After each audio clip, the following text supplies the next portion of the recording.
Hey there, MSPs and IT pros. Welcome to the RocketMSP Podcast, where we ask the tough questions. Today, my guest is David Sohn from Helpt, an onshore help desk provider for MSPs. Now, if you're new to the show, here's how it works. We're going to start with questions for us to get to know my guest and their services better. After Q&A, we'll do show and tell, the segment where we get a demo of their product or service and get to ask more questions about how it works. So without further ado, let's bring on my guest. Hey there. How's it going, David? Hey, it's going well. How are you doing? I'm doing really well, man. So, you've got a product or a service, I should say, that is always, I'm going to call it elusive to MSPs. And the reason I say it is because I don't want to say there are many outsourced help desk providers out there, because there really aren't. I feel like you could count on one or two hands the number of providers for this type of service. And we don't need to name names. We don't need to point fingers or do anything like that. But what I do want to talk about is what on earth makes you different. Because the one thing that many MSPs can attest is that when they, how do I say this without cribbing all over you?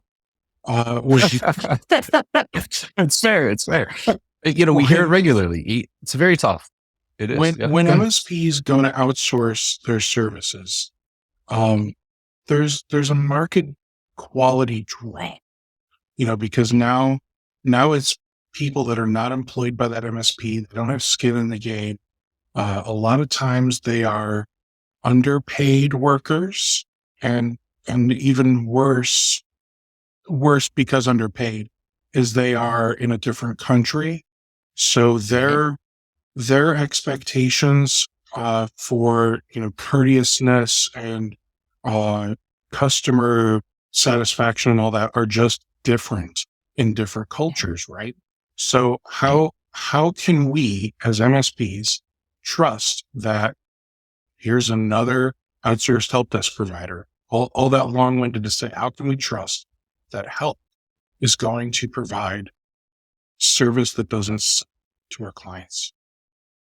So the thing you asked early was what makes us different.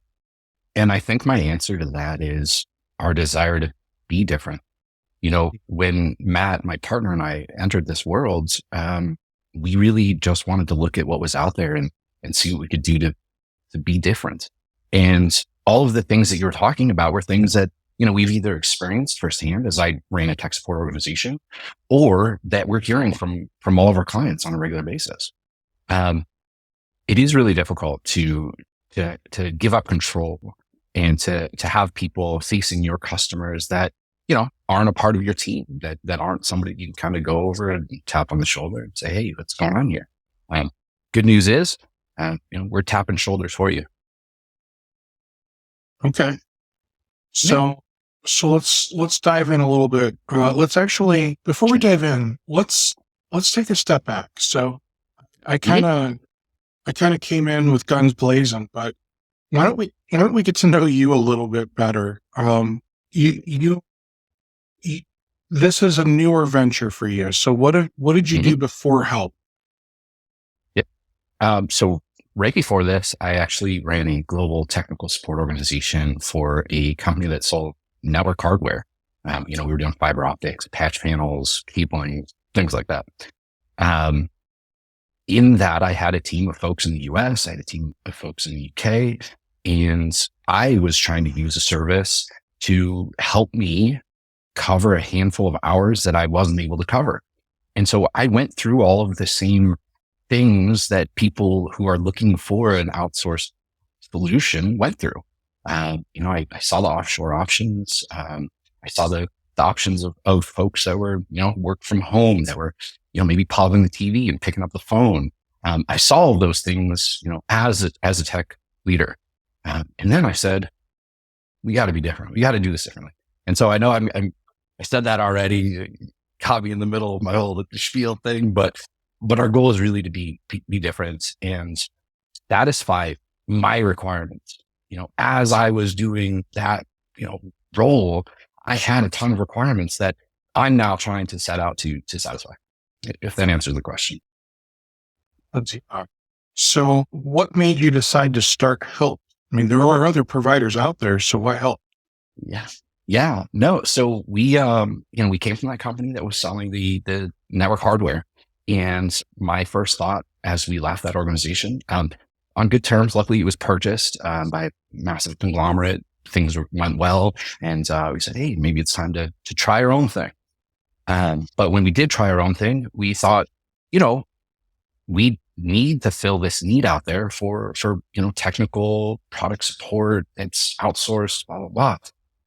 That was in August of last year. After a couple of weeks, I reached out to some of my guys that were systems engineers at Juniper and doing all these really cool like optical engineering things. And one of them said, hey, you got to talk to my brother-in-law. And I said, sure, why not? This is great, good lead. And the brother-in-law was an MSP. And so we said, wow, okay, we know how to do that. How can we help? And so we started helping them out. A couple weeks later, another MSP came up to us and said, whoa, you guys are, a breath of fresh air. It seems like you're doing things different. And then another one and another one and another one.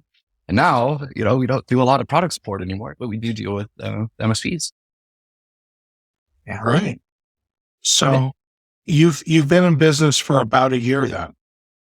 Yeah, August of 2022 is when we were official. How many employees do you have now? So we are at 12 total. Yeah. And are they all like W-2 employees, or are any of them 1099?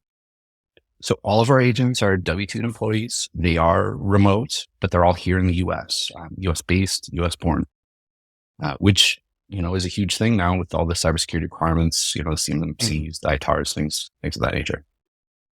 And I don't see anything wrong with doing a hybrid work from home type of environment, especially today, man. Like, I think the thing that's going to be more critical is, what are you doing to keep your employees happy and healthy? Because for me, for example, I am a fully remote employee for an MSP, but every week I've got a couple of meetings I go to on Zoom or Teams or whatever, right? I've got Slack that I get to chat with them all throughout the day. We've got the water cooler in there, so that way we can shoot the breeze about whatever we want to complain about for the moment. So what are you doing to keep your employees engaged with each other? Because I assume that's going to help reduce employee churn. Yes, absolutely right. So we have the internal Slack as well. We use that, and frankly, we're silly. I'm kind of the silly sort myself, but I think we've built up kind of this, silliness bond. We do a Frog Friday. So every Friday, I, instead of reacting to things with normal emojis, I start to react to things with frog emojis. And we're constantly communicating with each other. Because we are manning a queue, if somebody says, hey, I got to go to the bathroom, walk the dog, do whatever it is, maybe they'll pop in and say, hey, I'll be back in 10 or whatever it is. And, that constant communication kind of keeps us, in the same room, but not in the same room. Cool.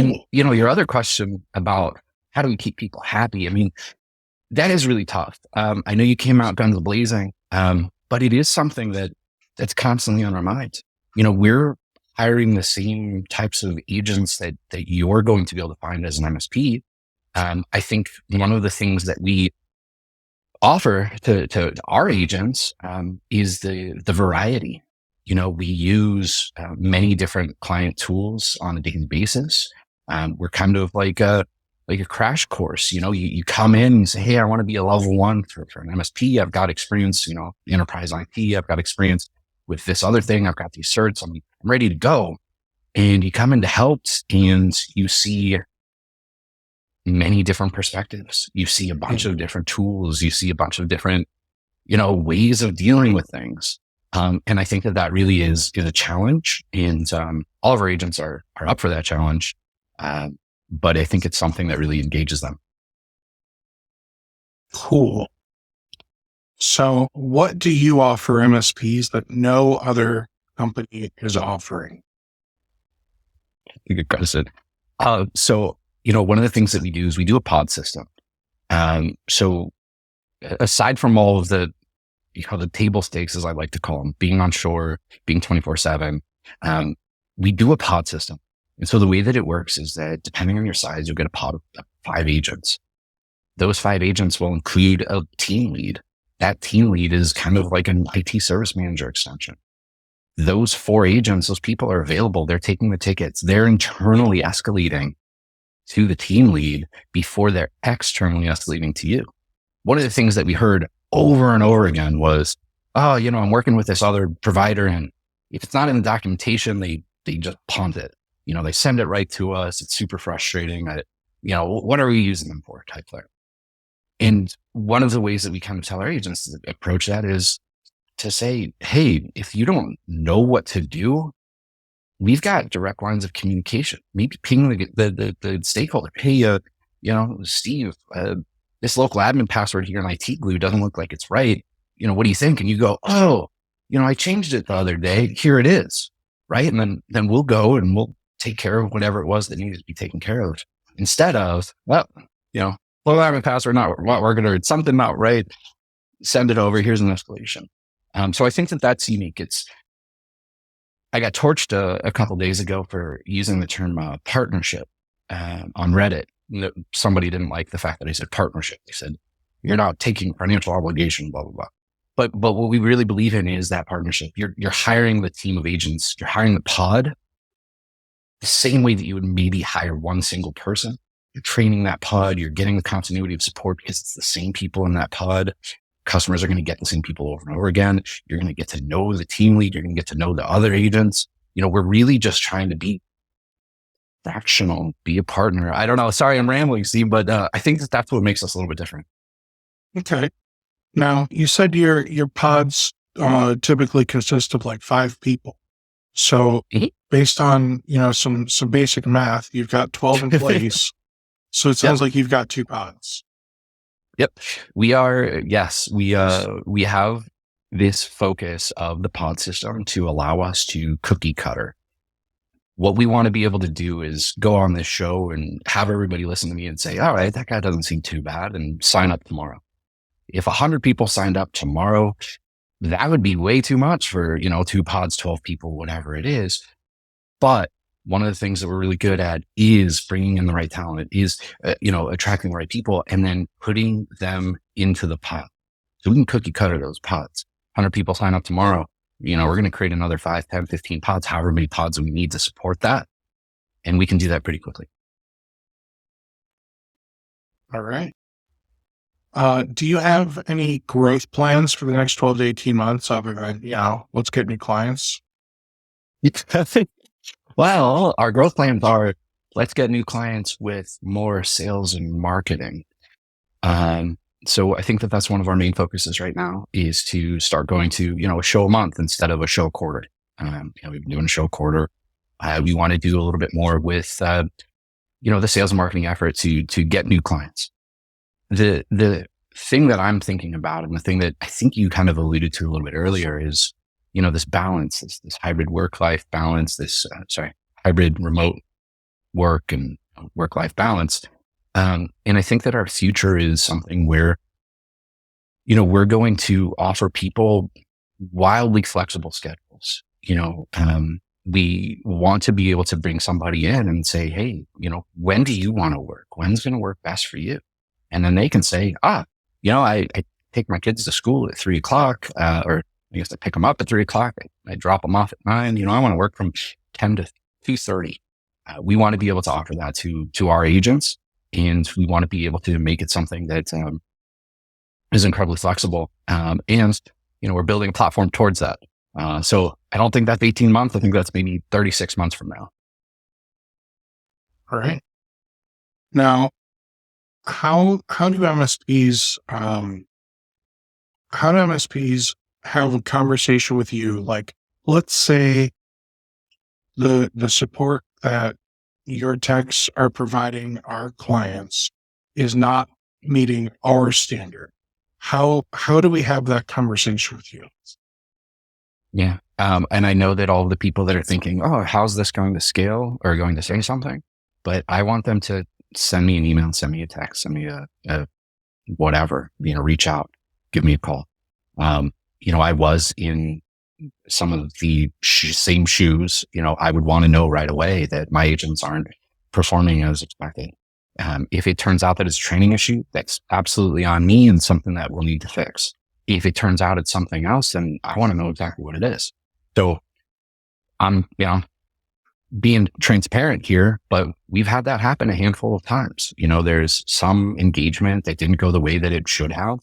And we'll get an email and we'll get a call, we'll get a text. Hey, what happened on this one? And, my first thought is let's find out all sides of the story and let's really root cause analysis this and let's figure out how to get better. Some of our clients are happy to hear that we take that approach. Some of our clients might say, strike one, who knows? But our goal is to be different. Our goal is to be better, improve every day. What kind of SLAs do you provide? Our average pickup time on phone calls is 44 seconds.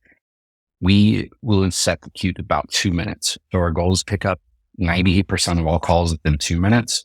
When it comes to tickets, our goal is 30 minutes. But reality is that Mondays and Tuesdays get crazy.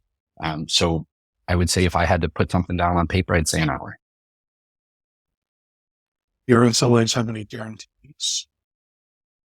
Our SLAs don't have any guarantees. It's a good thought. And I don't know how we would do it. We all live in this world. Something happens, M365, craps the bed, pardon the French.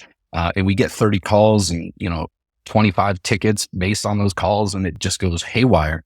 That's an unforeseen circumstance. And I don't know how we would do a guarantee. But if that was a requirement of maybe a contractor or customer of ours, we could figure something out.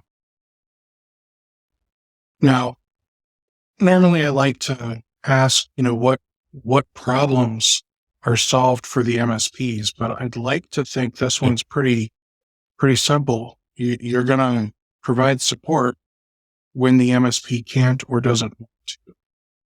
Mm-hmm. So how does your product help MSPs improve their service deliverability? Mm-hmm. So I think that beyond what you just mentioned, us picking up the phone or us jumping on the ticket, maybe sooner or in lieu of our clients. I think that one of the other things that it does is it really adds a buffer, almost like a shield between, us and the technicians that might work for our MSP client. Imagining that you say to somebody, hey, you're going to go on call this week and, you're going to take all of the calls and maybe you're level 2, maybe you're something different. And you're like, man, I hate taking the help desk type stuff. I hate taking that, my calendar looks funny type call. Imagine instead if you said, hey, you're on call, but you've actually got the help guys, you've got the team in front of you, and you're only going to get the escalations. And in that buffer, I think that we help improve the service deliverability because we almost de-stress things a little bit. We're taking it on. We're the frontline defense, and we're allowing our clients to change the way that they operate and do all the things that they kind of wanted to do for their team, but might not have been able to because phones were ringing off the hooks or, the tickets were coming in. Hey, my, calendar looks funny. I think I used that one already. Hey, my keyboard's typing, so things like that, we can kind of offload that. Now, what products do you guys integrate with? Because I could like to think that you're going to have to integrate with an MSP's TSA, and you might be connecting to their RMM as well. Yeah. So this one's going to be a huge curveball. And I probably should have said this earlier when you asked what makes us different. we have a platform that allows our agents to click into our clients' group of tools the moment that they start an engagement.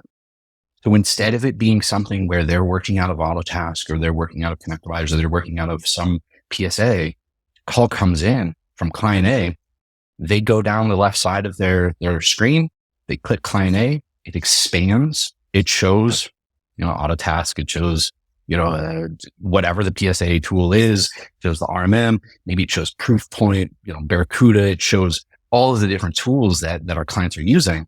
And it informs their steps because, maybe a call comes in or an email comes in and says, hey, I just got this funny looking email. Okay, great. Click right into that group of tools, Proofpoint. Awesome. All right, let me go in there, maybe add that one to the block senders list or make some action based on the tools that I know that are available to me.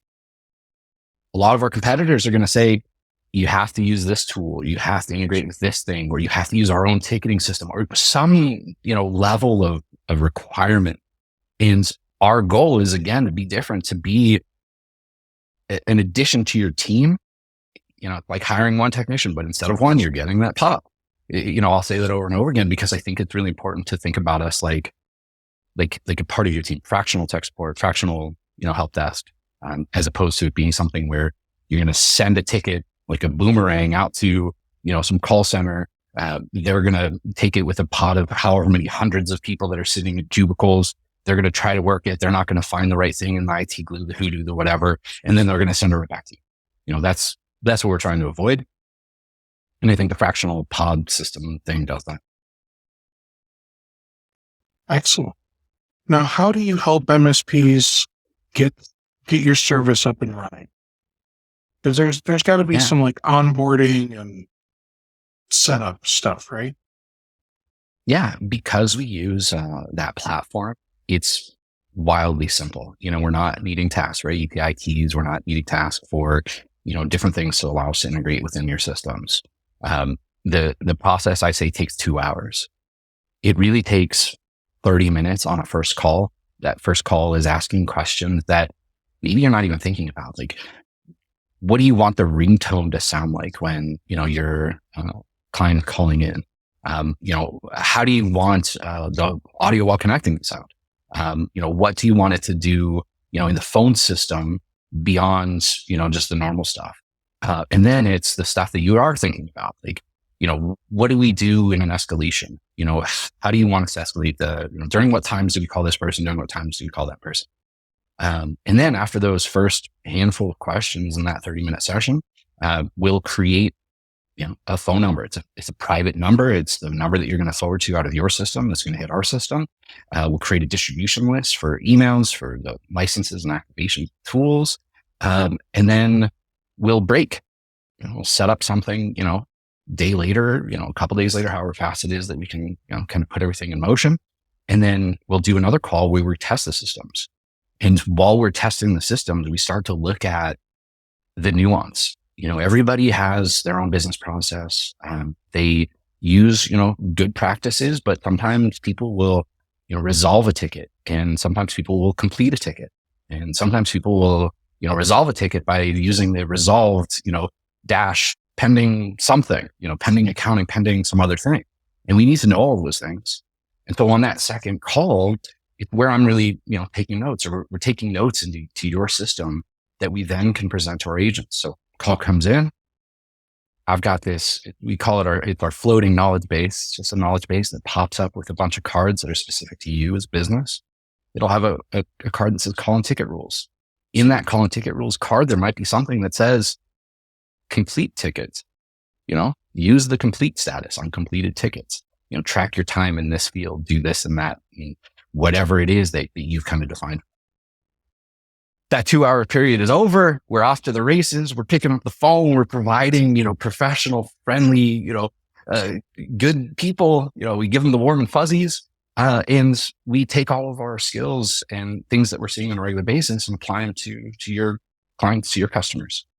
Sometimes there's things that are going to come up that you have no idea how to deal with, but we're all about that open line of communication. If you have Slack, if you have Teams, whatever it is, we will ping you right away. Hey, Steve, what's going on with this one? Like the local admin password, example from earlier.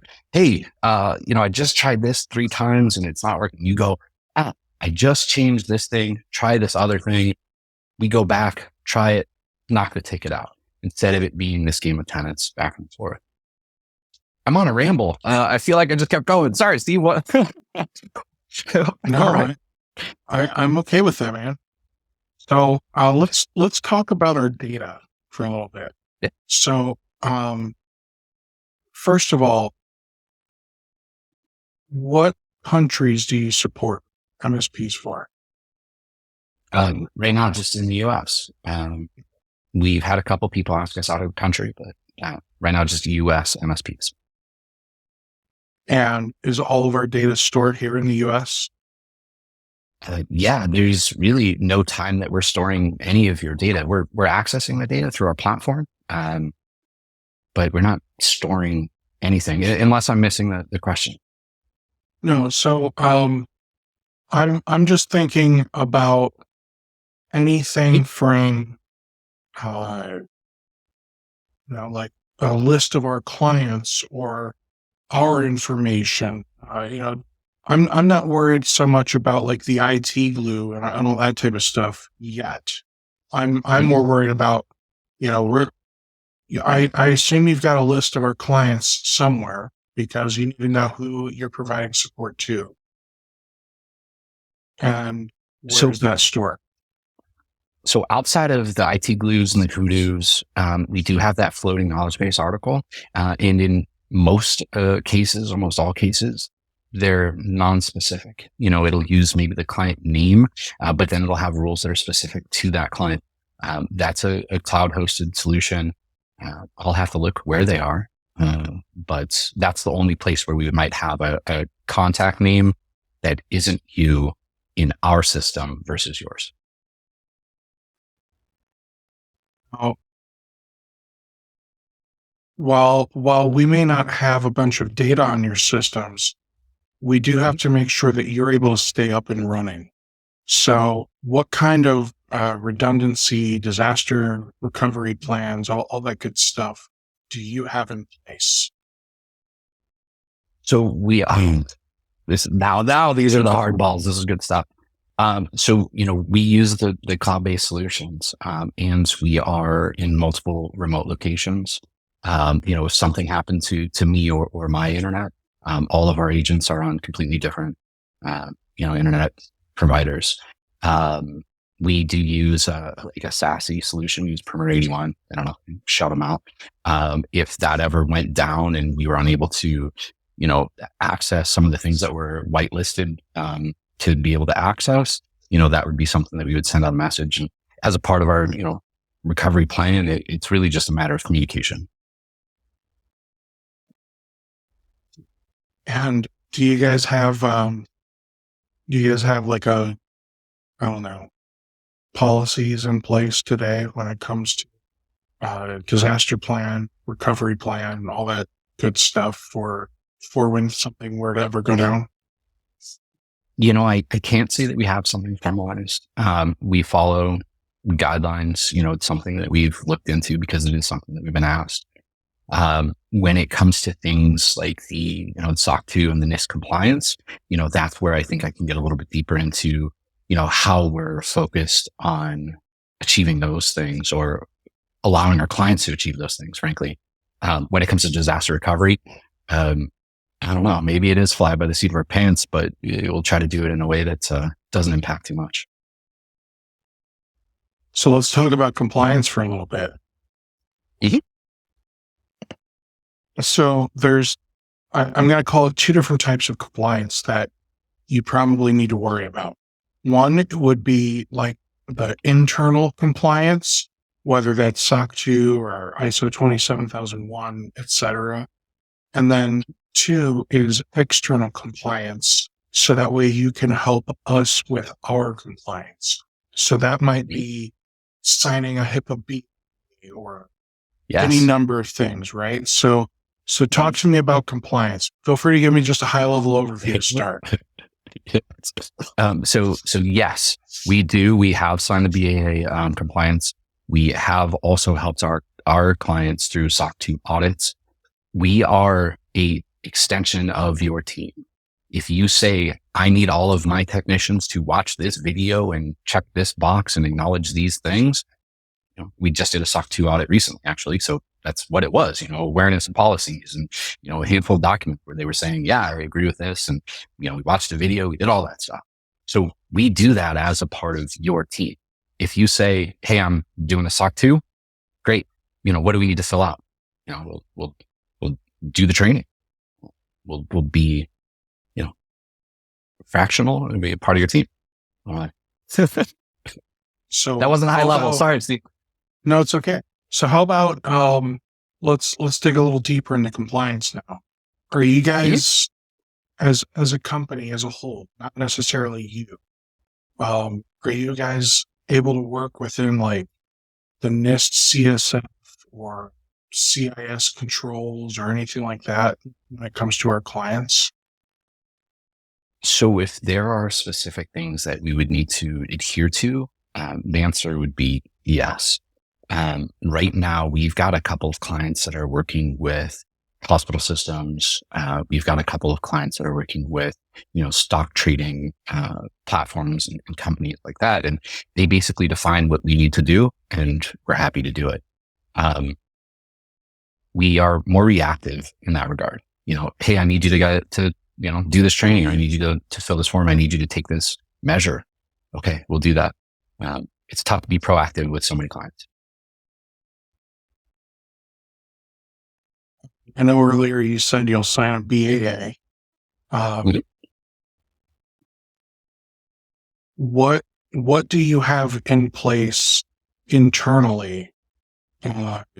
Because I know, for example, if you're able to access our client machine, then I think that means you also have to meet like internal HIPAA compliance and that type of stuff. Is that accurate?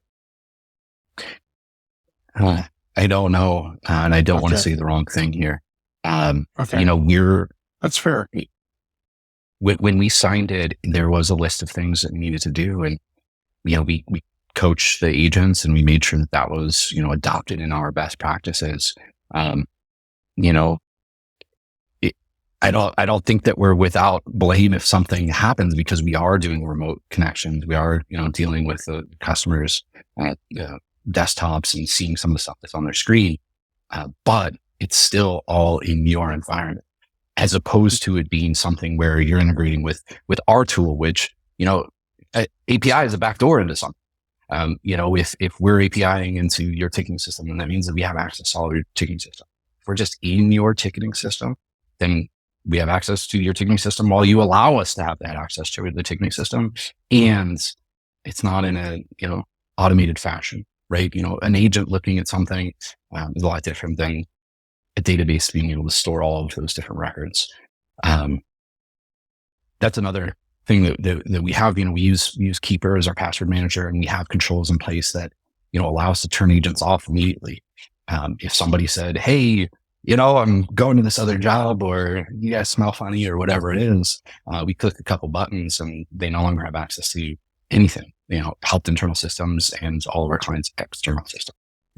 Clients' internal system.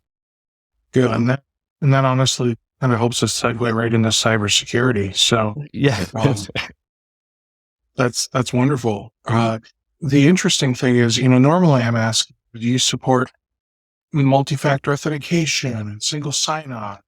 But you don't really have that type of platform. I mean, you might support it internally, but we as an MSP, is there even a portal for us to log into? There are analytics, but that's it right now. We send out our reporting every month that is just a screenshot of that dashboard. The analytics is where you could go in and see, the call times, the number of ticket engagements, the averages, kind of see if there are any outliers or things that throw you off. But there's really not somewhere that you can go in and, see all the tickets that are with us, because that's your system. There's not somewhere where you can go in and, see who looked at that last, IT glue document, because that's your system, right? You'd go into IT glue and you'd look at the, audit logs, and you'd see, David with his, David at Get Helpt, address looked at this document. It's tough. It's a weird, like kind of a middle ground place to be. Your controls are our controls. Very good. Now I'm going to hop into my Q&A form submissions here. Cool. Because I know I received a few submissions. Hey. So someone asked, and we already talked about it a little bit, what's your SLA for response time and resolution times? That was 2 minutes, I think, for phone calls, and then 1 hour for tickets. Yep. Yeah. Response times, 1 hour. Resolution times, that's tougher. 4 hours is our goal, Sure. but you guys know some things take a lot longer. We have a couple clients that have us on Bright Gauge, where we can look in and, see exactly what the tickets that we're affecting are doing. Their percentage of response times under the SLA, over the SLA, things like that. How will you be able to incorporate an organization's SOPs efficiently and effectively at the L1 level to avoid the frustration many feel when reaching a typical outsourced help service desk? Oh my gosh, that was awesome. Whoever asked that question, thank you. That knowledge base, the floating knowledge base article, as I mentioned it earlier, and that's really something that's front and center, where our agents, click on the left side and they go into the group tools, so the client's tools. And then on the right side, there's a floating knowledge base that says, here's the call and ticket rules. That's where the SOPs go. Hey, if, this VIP calls in, to that level of granularity, do these things, resolve a ticket this way, check your time this way, do the things our way versus doing the things your way. And that's all right there for our agents in the knowledge base articles. And frankly, and I'm, going full transparency again, we've had a couple times where we track the time the wrong way. And that comes down to that interaction of saying, hey guys, you're tracking the time the wrong way. Okay. Train the team, coach them up a little bit. And then the next time they don't do it. It's a partnership. It's an open line of communication. It's not going to be perfect. The first couple of weeks, we're going to learn those SOPs. We're going to, install them. We're going to have them in our articles. And then we're going to make a mistake just like any other level one. When it happens though, you're kind of training up a whole team of people as opposed to that one person. So there's some benefit there. So on your website, you actually have plans of pricing right there. We don't have to go through any hoops or anything. So I'm going to beat you up a little bit on your pricing because totally. I think at first glance, it seems reasonable because $1,650 a month, $1,650 US per month is the starting point. I think where this is going to become a little frustrating for MSPs who maybe don't understand how outsourcing a help desk works is you're giving us our limits of, this includes 300 minutes. So that's $5.50 per minute, which the math works out to be $330 an hour. Now, I don't know any MSP that is charging $330 an hour, at least for in hours, the 9 to 5 typical business hours, right? Yeah. What were you smoking when you put together your pricing? So it's the good stuff. We're here in California. So that explains everything. Yes. So to, address the question about $5.50 a minute, you nailed it already. For overflow, for after hours, that's where it's a little bit more advantageous. You don't need to hire a level one person. You don't need to pay your guys a little bit more to be on call and add a little bit of stress to them. You just install us and we're butts and seats to take the calls. $5.50 a minute is insane. Our average call time is about 8 minutes. So 8 times 5 is $40. $40 a ticket isn't insane. And sometimes we've got clients, and I don't know, I'm just going to, plug my ears in case you guys do this. We have clients that charge minimums that are well beyond, 15 minutes. Sometimes it's a 30-minute minimum if you call after hours. Sometimes it's an hour minimum if you call after hours. Call comes into us, we're going to charge you 2 the second. It's a 4-minute call because somebody calls in, my keyboard is going slow. Okay, try this, do a restart. Oh, it worked. Great. Done. You invoice them 30 minutes, 15 minutes, whatever it is. So you're actually potentially making some money on top of that. The other side of that and the complete, 180. So yes, we are transparent with our pricing-ish. One of the other things that we do is we do offer MSP pricing because we're quick to adapt. I mean, this is our motto. When we got into this MSP world, people started looking at pricing and saying, whoa, it's that much per minute. But what happens if you've got the CEO on the line and they need to restart their computer 4 times and it takes you 30 minutes? I'm not paying that much for that engagement. Or conversely, what about if there's, a bunch of alert calls that come in and, you're doing tickets? Like, how are you going to charge me if an alert comes in and all your guys have to do is press 1? Is that a quarter of a ticket? Is that a full ticket? Is that a whatever? And so what we settled on was a per user pricing for MSPs. And again, full transparency, even though it's not on our website, charge $24 per user per month. That's all US. It's 24/7. That's, people on the front line that are taking those inbound engagements, taking care of the customer, going from there. So 24 per user per month. Mm-hmm. Is there a minimum number of users? No. So again, trying to be a little bit different. We don't do minimums.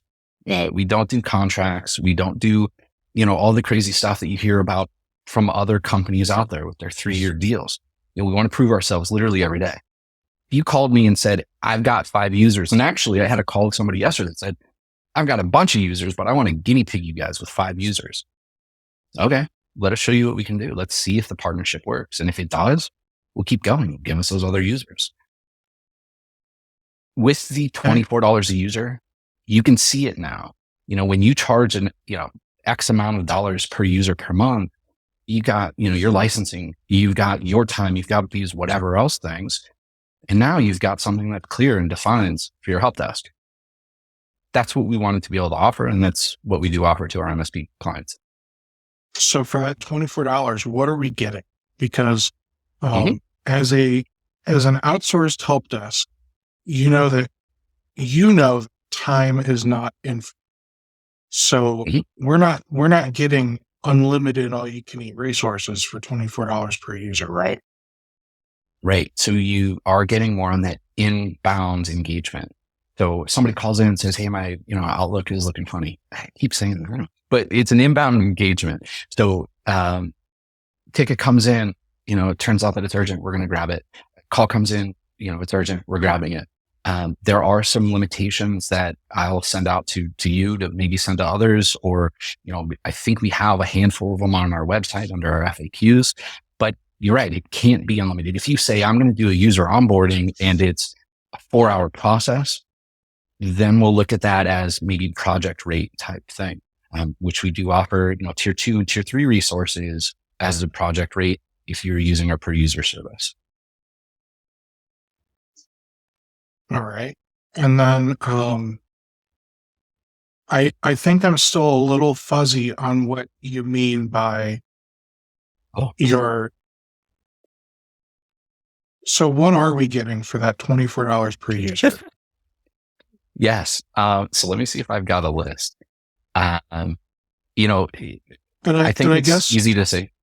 I guess let me rephrase. So with another help desk and NOC service provider, they'll say that on average, each user creates what we'll call it 2 tickets a month.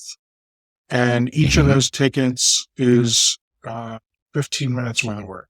So each user is worth 30 minutes worth of support.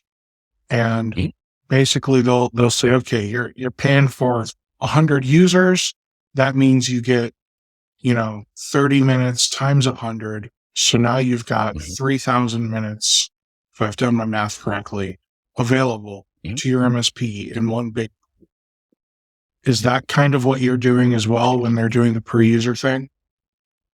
So yes, we are calculating it in a way that makes it equitable for hopefully everybody. We are hoping that it's going to be on average that, 2 to 3 engagements per user per month. What we're also doing is, well, I guess I've got the list up now. So, we're doing, Microsoft 365 admin, password resets, forwarding, things like that. Taking care of hardware issues, including printers, computers being slow.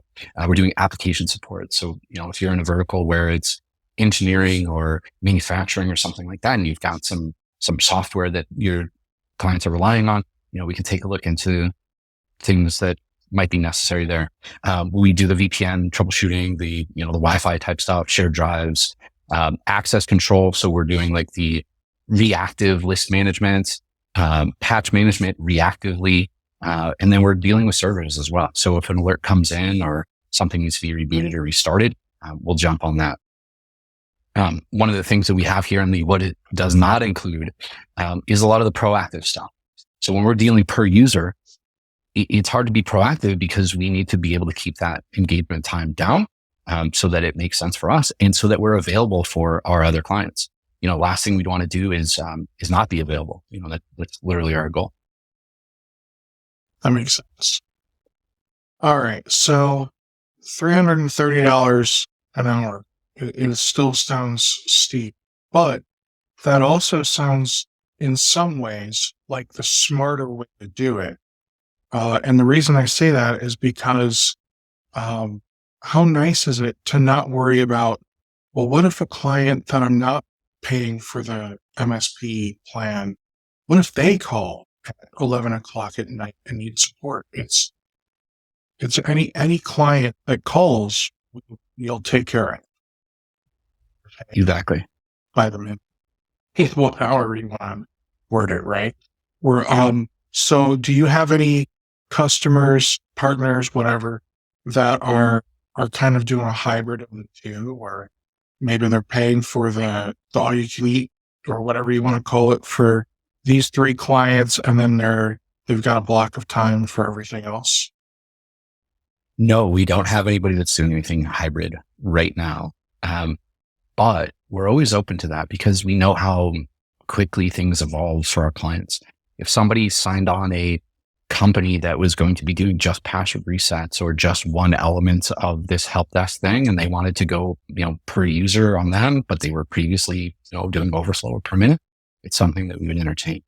I think to put things into perspective a little bit, we've got a company that uses us per minute as their full front line. And right now they're at about 600 or 700 users, however many endpoints that turns out to 1,000 endpoints. And they also do some licensing things for other users. That company, pretty operationally mature. They've got some of their stuff in order. They're only using around 1,500 minutes a month. And so you end up with something where it's like, 1,500 minutes divided by 60. That's a lot of per hour, cost. But for them, they don't have 3 or 4 technicians that are sitting there, waiting on the call.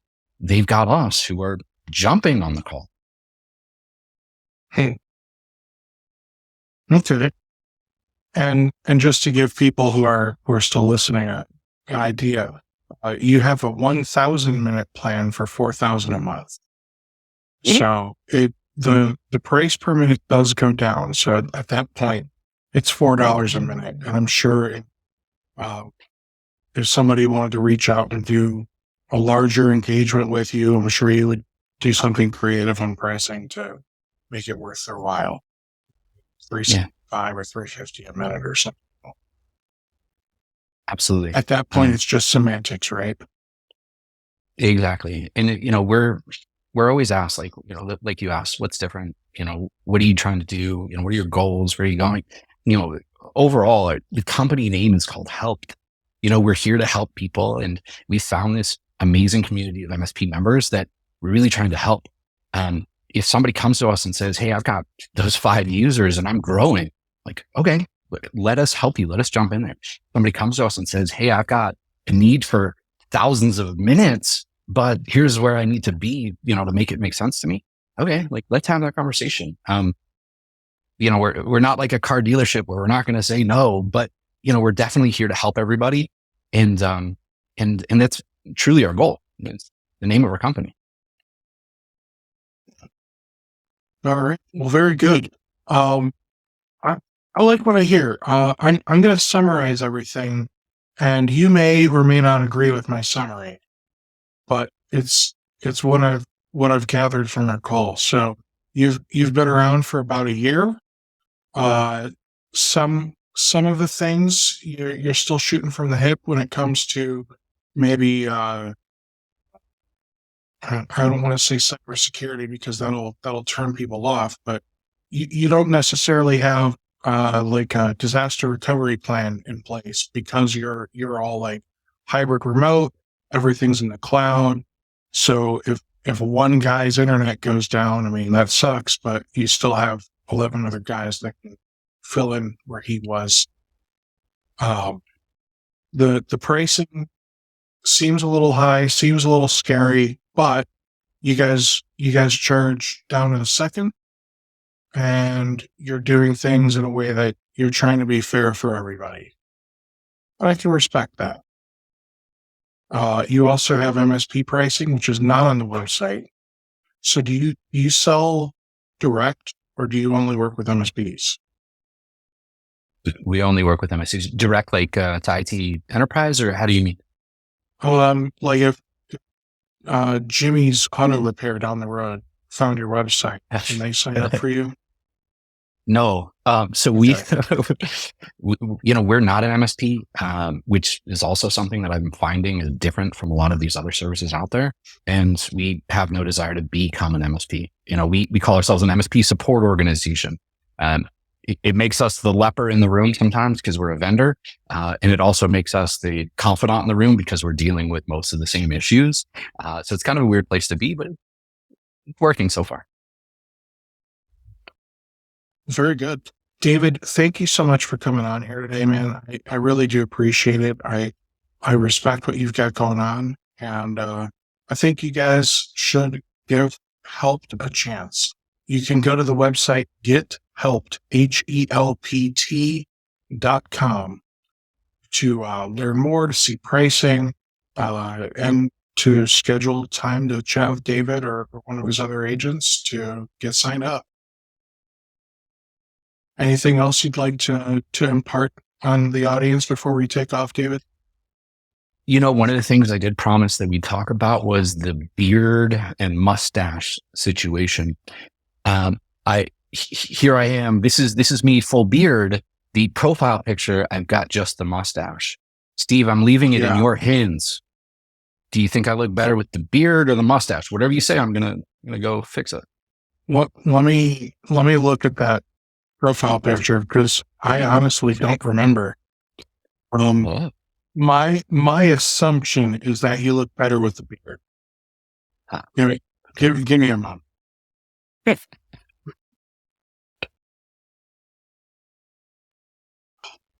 have to be so slow when the way. Do you need some support?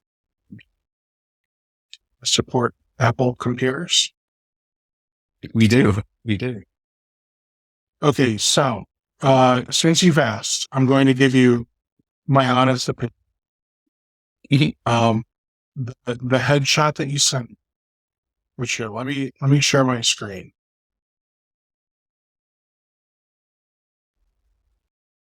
There, boom. This is what you sent. You look like a used car salesman in the year 2005 in this picture. Oh, while your look today seems more raw, more genuine, and I don't know, I trust this version of you much more than I trust the used car salesman version. All right. Feedback received. I guess the beard will stay, and I may even have to update my headshot. Unless you want to buy a car. If you want to buy a car, let me know. I can take care of you. What do you have? What are you selling? 2005 Hyundai Sonata, if you need that. Is that what you're driving? No, man, those Sonatas are nice, man. Oh man. No, very, very good. Well, David, thank you so much for coming on here today, man. I do truly, I enjoy talking to you. I enjoy your platform. I enjoy your beard. If anybody has any questions, gethelpt.com. And anytime you want to come on back, man, you know where to find me. Awesome. Thank you, Steve. Appreciate it. Thank you, Steve's audience. Take care, everybody. All right.